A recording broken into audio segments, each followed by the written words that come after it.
Israel এবং পুরো মধ্যপ্রাচ্যকে রক্ষা করতেই মার্কিন সামরিক বাহিনী B-2 বোমারু বিমান দিয়ে ইরানে হামলা চালিয়েছিল বলে দাবি করেছেন মার্কিন প্রেসিডেন্ট ডোনাল্ড ট্রাম্প।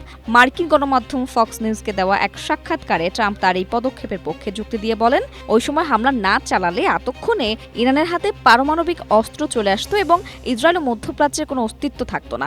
আল জাজিরার এক প্রতিবেদনে তথ্য নিশ্চিত করা হয়েছে। প্রতিবেদনে বলা হয়, ট্রাম্প দাবি করেন মার্কিন বাহিনী হামলা পরিচালনা করায় ইরানের পারমাণবিক কর্মসূচি বড় ধরনের ধাক্কা খায়, যা তাদের পারমাণবিক অস্ত্র অর্জন করা থেকে বিরত রেখেছে। তিনি উল্লেখ করেন, ইরান পারমাণবিক শক্তিধর হলে ইসরায়েলের নিরাপত্তা সম্পূর্ণ বিঘ্নিত হতো।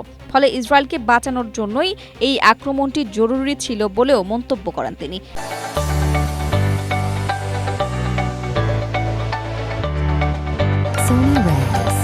ইরানের সাথে পরবর্তী চুক্তি বা সমঝোতার ক্ষেত্রে তাড়াহুড়ো না করে একটি নিখুঁত বা পারফেক্ট চুক্তির পক্ষে নিজের অবস্থানের কথা জানান ট্রাম্প। ট্রাম্পের এই বক্তব্যের বিপরীতে ইরানের পক্ষ থেকেও কড়া প্রতিক্রিয়া জানানো হয়েছে।